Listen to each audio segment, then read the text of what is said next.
All right, hello everybody.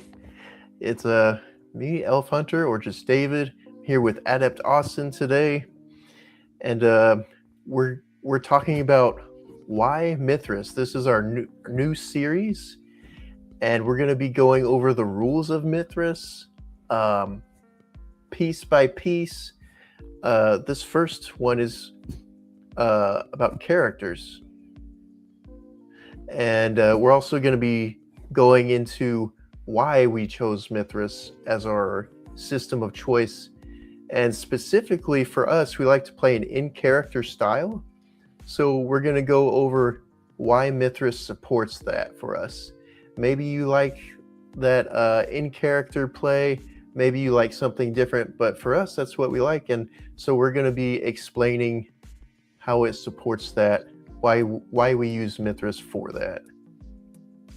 Yeah, for War Grimes in the chat, BRP, BRP, BRP. There you go. And drink some more Absolutely. coffee. I hope he's still here. 2 viewers.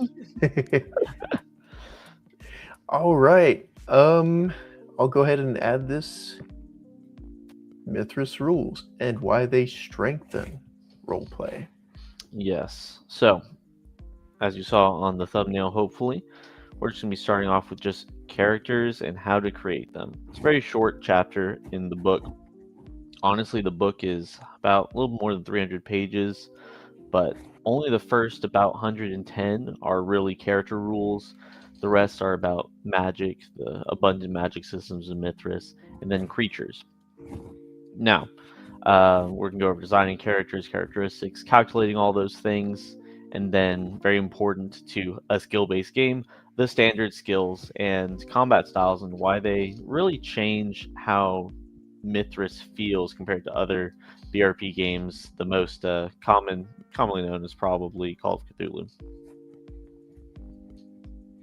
All right. So, jumping right into creating a character or designing a character, the first and I would say the most important thing is character concept. Before you get into their attributes or hit points or anything like that, you want to know what kind of character am I going to be role playing. So there's some examples given in the book: barbarian, warrior, naive wizard. You guys can read the rest of them.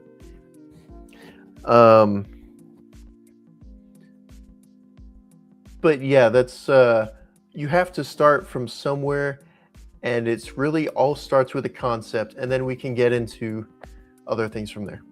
Yeah, so really big thing is that, in the world's most popular role-playing game, you are defined by your race and your class.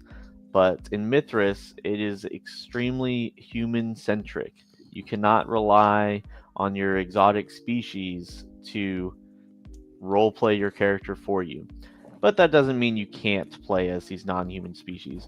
Like I said, the back half of the rulebook is all about different species. And there's a couple of them that are singled out as like, hey, a player might want to play this. They would just change the calculations that we're about to go over later. Instead of the human calculations, they would use the calculations listed in the stat block. You can really play as any species you want. But, like I said, Mythras thrives in a human-centric environment where you're not really using your species as a crutch, but you're using that character concept that Elf Hunter was just going over. Anyways, moving on.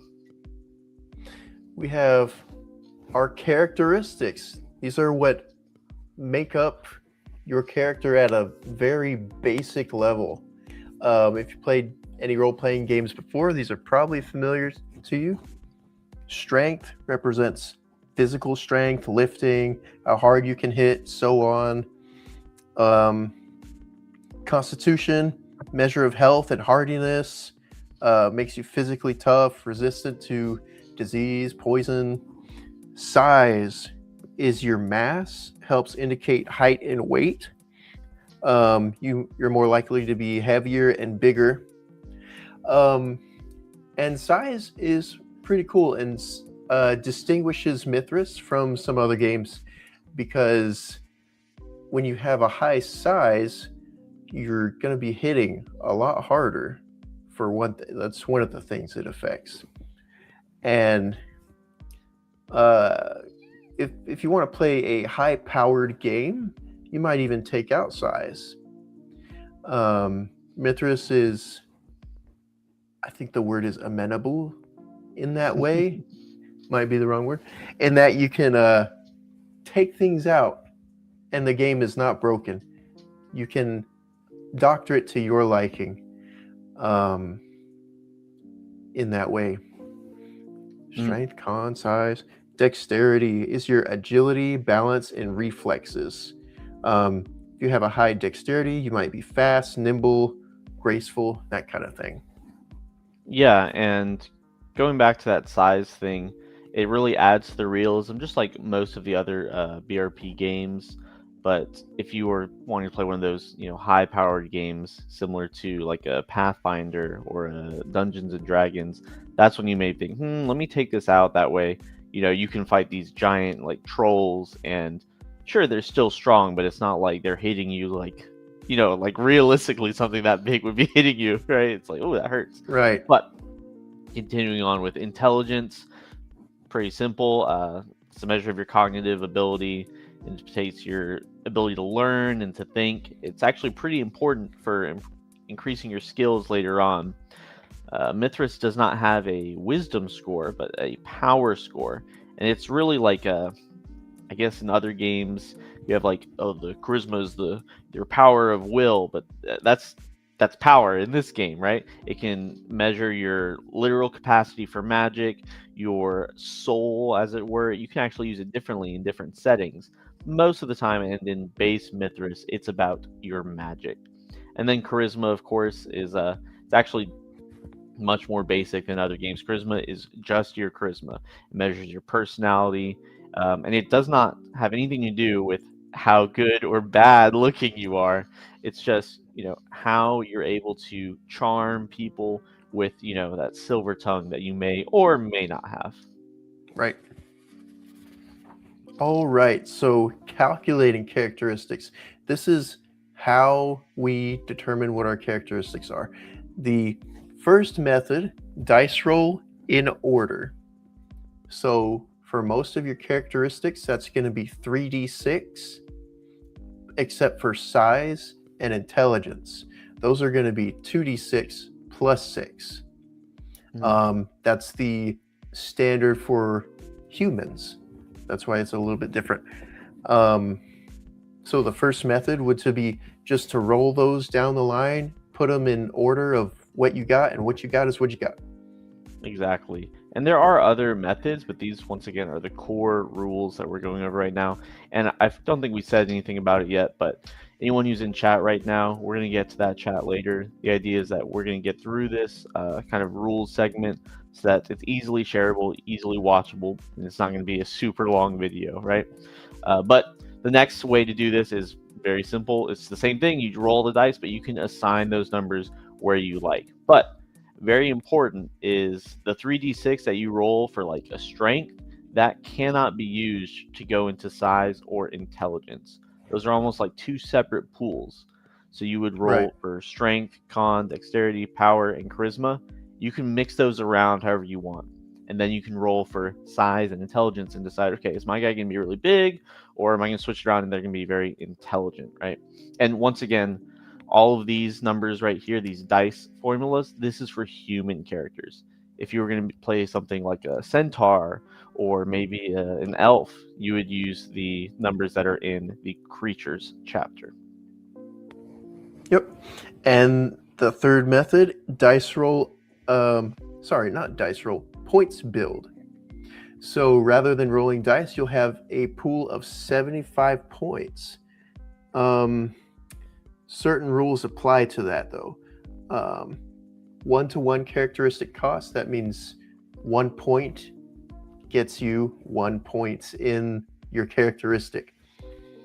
As opposed to maybe like in the Dungeons & Dragons 5th edition, where once you get to a certain point, it starts costing more, right? So it's like there's sort of like a squeezing effect as you go higher and higher.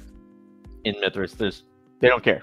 Throw it all. If you want an 18 dexterity, you need to spend 18 points. Right. Characteristics cannot be lower than the minimum value or greater than the maximum value of that characteristic. So, for example, size for humans is 2d6 plus 6. Well, the lowest you could roll your 2d6s is a 1 on each one. So 1 plus 6 is 8. So your minimum is 8. And then do the same thing for your maximum. You get minimum of 8, maximum of 18.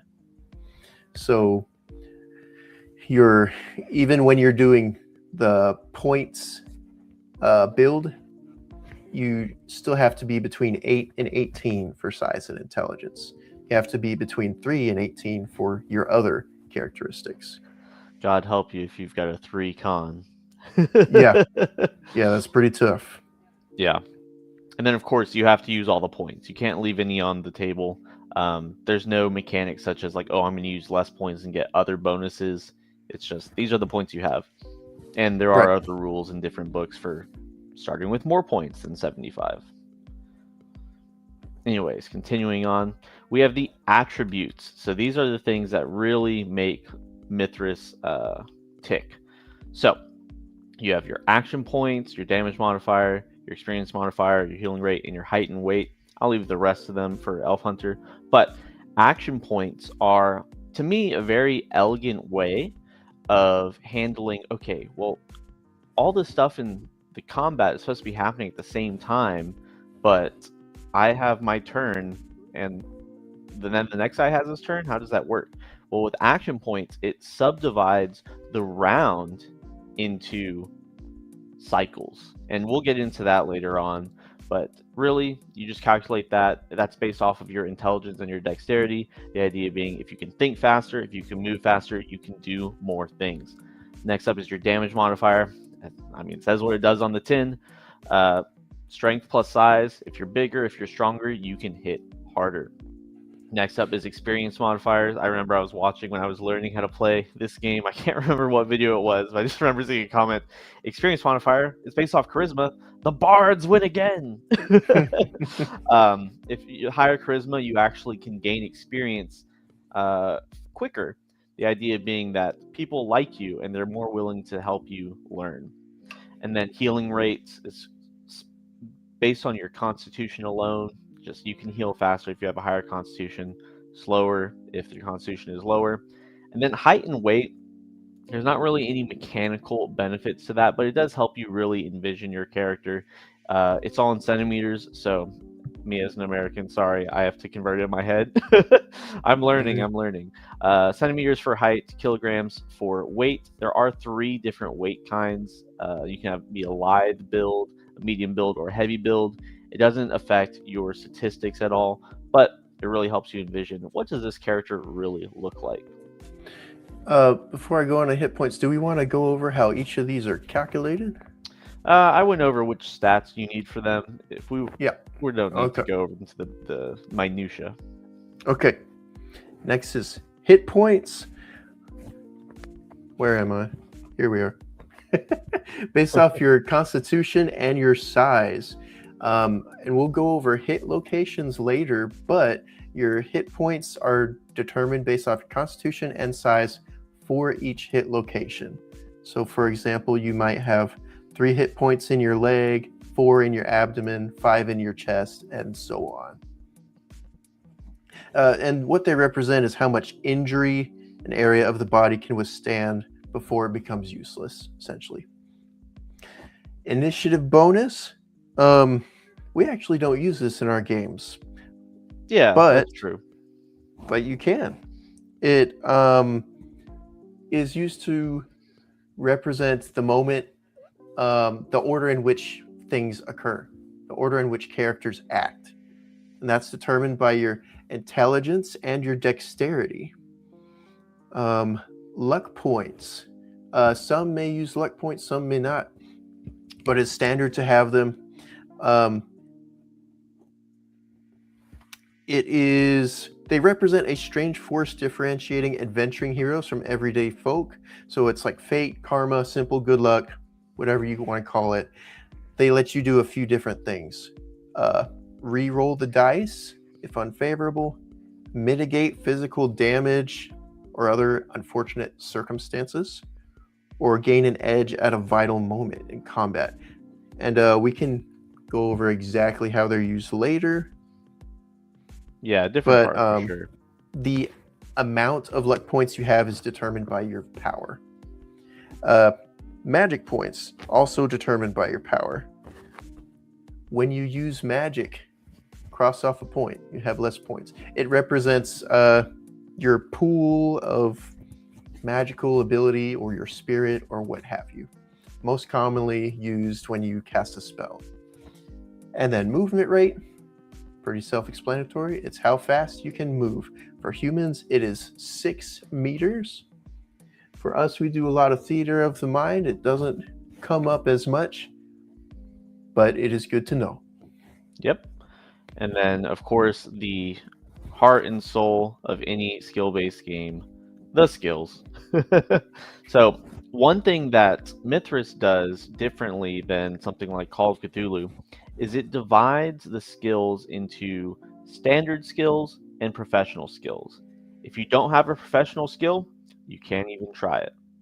All right. You can maybe figure out a way, oh, I don't have a professional medicine skill, but I can try first aid, do as best I can, right? But I really like that divide. It helps the character sheet specifically not look so intimidating to new players.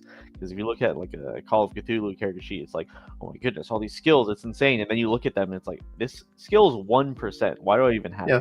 Yeah. it? But we have these skills here. I don't want to go necessarily too into what they're used for. We can do that later in a different episode. But you can see all these skills, their base level is based off of your characteristics. So athletics is strength and dexterity. Hopefully that makes sense to you. Boating is strength and constitution, and so on and so forth. You may be seeing, hey, there's kind of some skills in here that don't make very much sense to me, such as dance. Why is dance a skill in this game? And the nice thing about Mythras and all BRP systems is they really invite you to kind of mess with the skill list a little bit for whatever you need.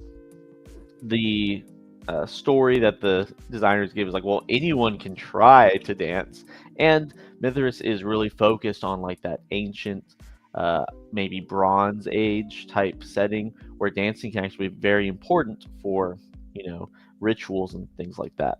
Same thing with sing is on there. I really find it hilarious. You have a really low sing score, but boy, you can try. Someone will like your voice. Were there any other skills on here that you think that jump out to you? Native tongue. That's interesting. Yeah, so native tongue, they put that there because obviously not everyone speaks the same language, but there has to be some standard skill. Most people can talk. So native tongue, you would actually say, okay, what is that native tongue? Is it English? Is it French? Is it Elvish? Right? And that's your basic skill. You actually get a bonus to that. We'll go over it at another time, but that's why it's native tongue and not a specific language like common that's used in other games, right? Same thing with customs as well. It's the customs of your civilization. Right. And I don't think you'd really roll against native tongue. It's more Correct. just a measure of I've how had eloquent people, you are. yeah, they're like, why do I need to roll to talk? You don't. It is exactly like you said, Elf Hunter. If I remember correctly, it's based into 1 to 25%, 26 to 50, and so on and so forth. If you have above a 50%, you can speak pretty easily. It's like me speaking to you. I can't be like all academic about it. I'm not very eloquent, but yeah. Mm-hmm. For sure. All right. So this looks like this is 22 skills here. Oh, I want to say real quick, you mentioned Mythras is focused on like a classical kind of historical Like a fantasy, Stone I Age, suppose. Bronze Age. And it is. I'd say the rulebook really supports that, but you can do anything in it. Oh Doesn't yeah, there's have to many be. settings. Yeah. Mythic Britain. You have Luther Arkwright, which is like a dimension hopping, sci-fi type thing. You have M Space, which is Star Wars with the the serial numbers filed off. Excellent game. That's not actually from the design mechanism, but it's through their license. It's by, I believe, Frostbite Publishing. I've heard it's a great book. Yes, I've heard that as well. All right, and then my favorite thing, my favorite change to BRP, combat styles. Take it away. Styles. So all combat styles are determined by your strength plus your dexterity, at least for the base points for now. And a combat style represents how you fight. We have on the slide here, get creative, meaning, like, here, I'll give an example. A combat style could be street brawler or assassin. You're not going to have a style that's like sword, another one that's axe, another one that's mace. No. Yeah. So you'll get together with your group, and you can use the ones in the book or make up your own, and think, my character, he's in a culture that he's like in the town guard, so he would have shield, spear, sling. That would be contained within his combat style. So it represents the weapons that he's trained in.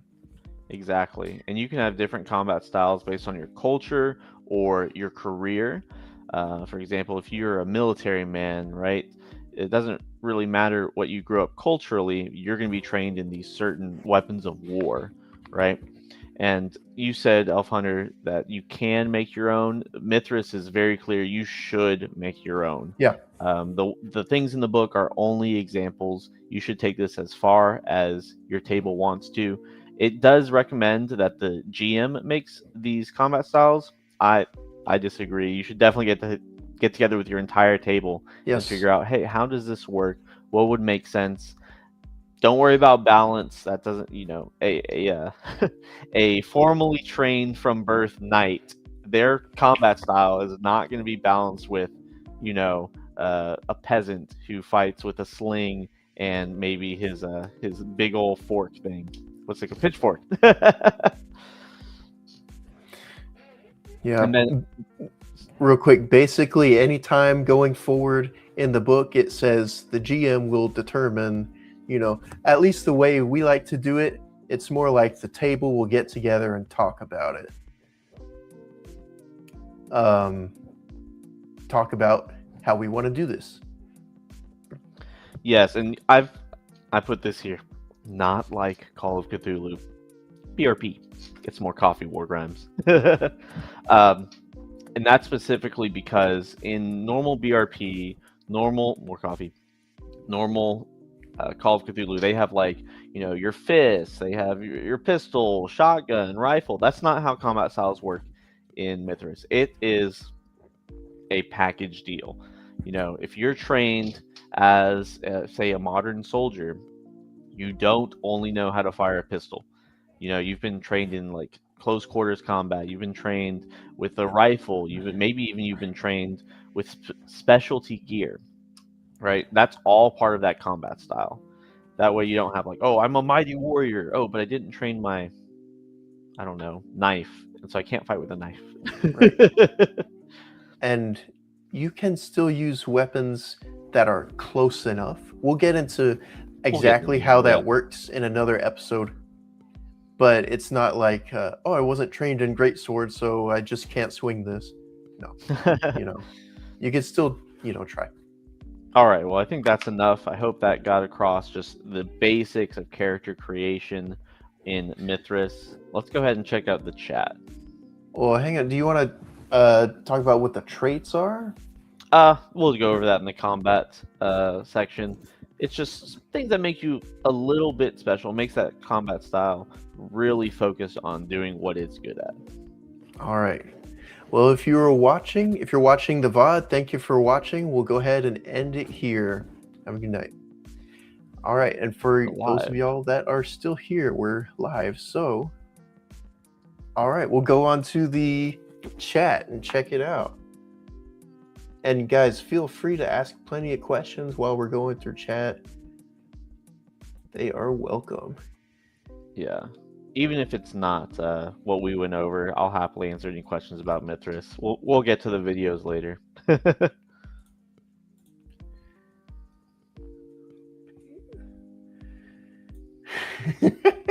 We are Jehovah's Witnesses for Mythras, No, you don't need the especially imperative. You would just take the whole thing.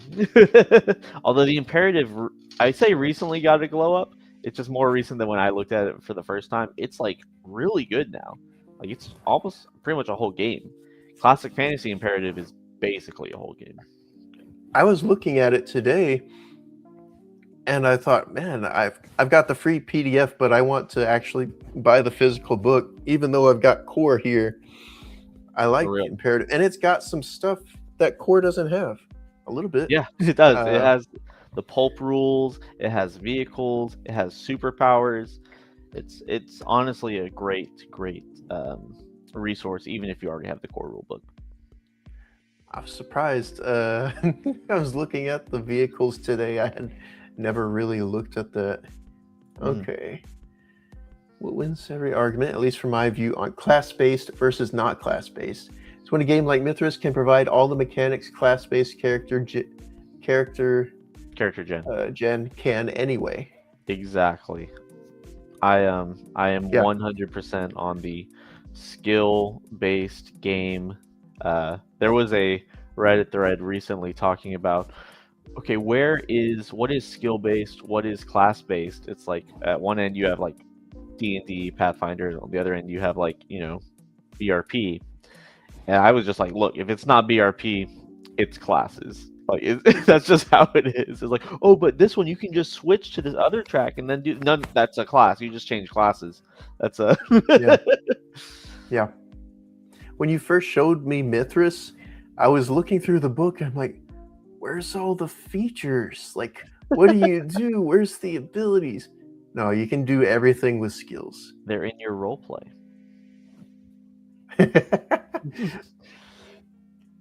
Good evening, Chief Matt. Good to see you. What's up? 15, 20 minutes later. Sorry, I make players roll, then total. Highest rolled keeps as is. Lower get extra points to spend, but must raise lowest, then highest, then second lowest, then second highest. Okay. So that's like the characteristics.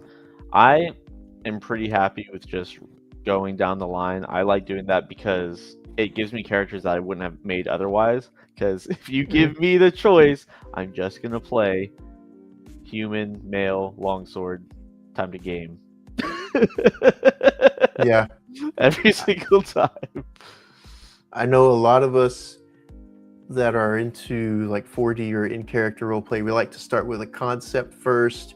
And so because we already have the concept, we want to be able to rearrange the characteristics to fit that. So that's fair too, but I also like going straight down the line.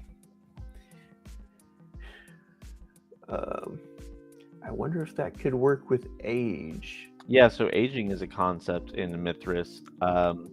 It's there, but the default is that everyone is like, what is this? It's a young adult, right? Sorry, adult.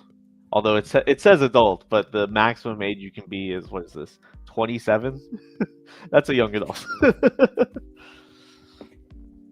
Yeah, I'm already crusty now. Yeah, the way age works is it gives you extra bonus points, which we'll get to later on in different videos. It basically, to round out your character, it gives you can have a higher maximum skill increase. It gives you extra background events, but there's also aging, which, like, when you're older, you have to take certain malices. So, like, as an example, let me see here. Where is it? As you get older, you have to make endurance and willpower rolls, and they get increasingly difficult as you get increasingly old, or your stuff starts going down. Your like strength and dexterity, I believe. Yeah, your characteristics just start, just like real life.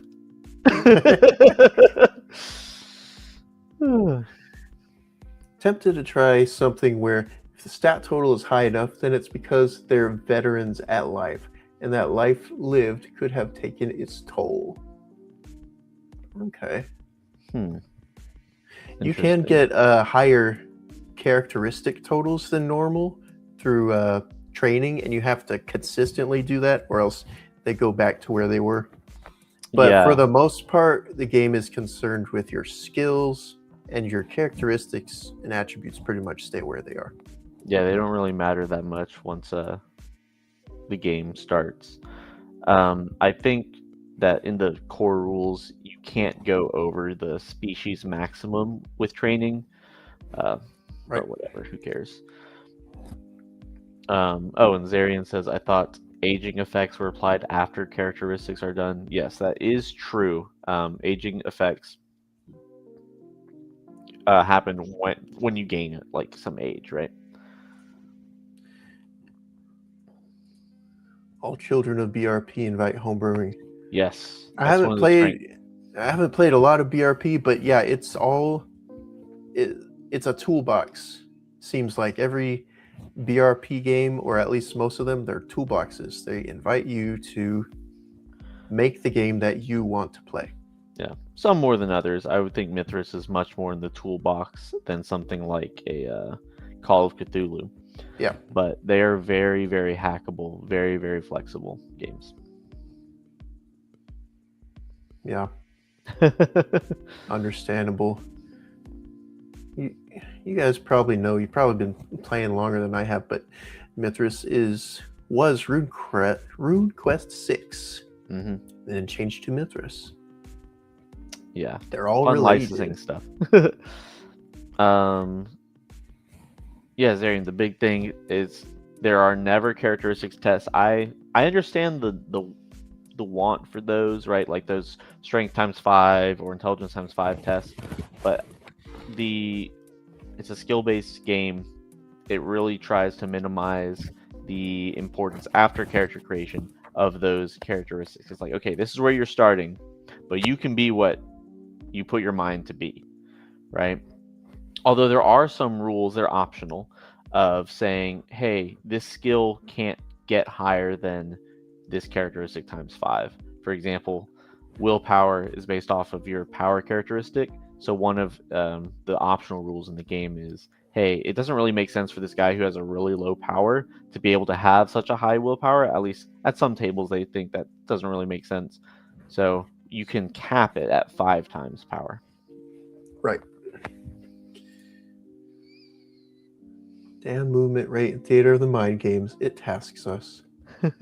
That's actually something that throughout the book, Mithras has like, very hard ranges. Like, oh, this is the range for the bow.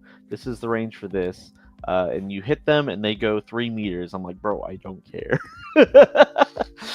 Yeah. Even the movement rules are very, I guess, lackadaisical and loose. They really lend themselves to theater of the mind, except for that one movement rate. I think that's really a holdover from RuneQuest. Yeah. I mean, it makes sense if you want to play on the tabletop. Yeah, you want to move your pawn. Yeah, in our game, it's never come up. I think one time, what did I do? I knocked a weapon out of someone's hand, and I said it flies 2 meters away, as if that makes a difference, Yeah, it's like Yeah. whatever. It's different than falling at the guy's feet, but other than that, it's away. It's a little bit away. Okay.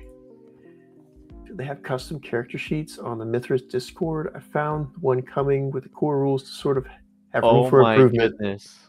You are correct, War Grimes. It does leave lots of room for improvement. But there are custom character sheets. In fact, let me go ahead and share very great resource. And I'm not just saying that because I was the one who really brought it all together. But Mythras.net is a very I don't know if I can share this in the chat. Maybe I can. Let me see here. It might block it. If it didn't block it, it's right there. There's lots of resources there on Mythras.net. You can go find it yourself. But it will. Those custom character sheets are there. I don't see it in the chat. Maybe I can put it there. Oh yeah, you can go find that. I don't. I don't have the. Mythras.net. Okay. But the custom character sheets, there are some that are like PDFs. There's some that are, how do you say, the ones that I've sort of worked on are spreadsheets, so they're automated. I'm working on one that you can print out. That's not ridiculous, but that's where they are. Where were we? That was the custom character sheets. Okay, I answered the question. Yeah, it's there. It's there on Mythras.net. It's also linked somewhere on the Discord. There's a resource channel. Zerion agrees with me. Yes. Baguettes!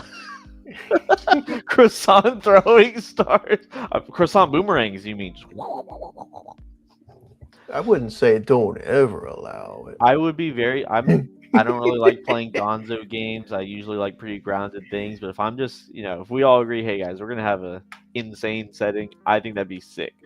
How much damage do you think a baguette boomerang does, or not baguette, croissant? Oh, it depends. French have immunity. It actually gives them HP back. It heals them.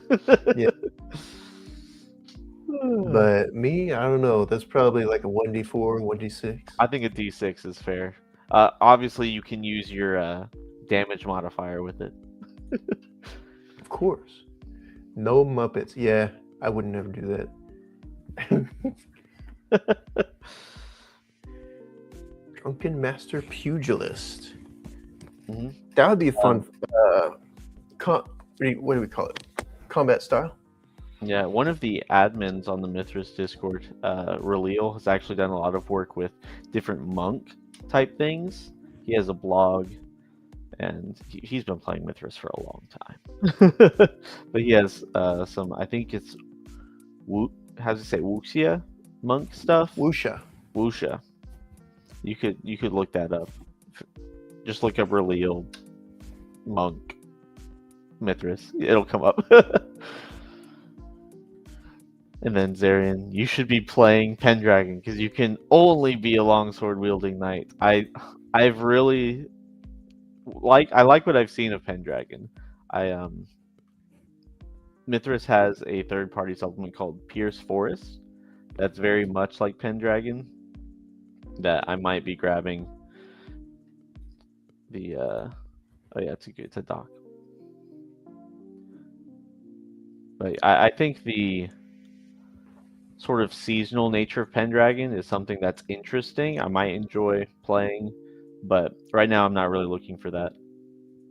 But I really like how they enforce the tone in that game. Yeah. There's so many games, so many games. So little time for role playing. I know. Yeah, I try to be in like 2 games at a time, like play one and GM another one, and do one-shots here and there. All right, well, it looks like that's the end of the chat, so sorry if you wanted to talk to us. It's over. You're done. Get out of here. We'll be getting to the next part, which will be the culture and community section of the book. That's actually a really important part. I really enjoy it, although it is a lot of people get stuck there. It's definitely a lengthy part of the character creation process, but it really brings your characters to life. For sure. And I'll put that link in the description as well to the automated character sheet. And that's it. Yeah, if you have any questions, you can find me on the Mythras Discord. Hey, throw that chat in there. Let me go find it for you.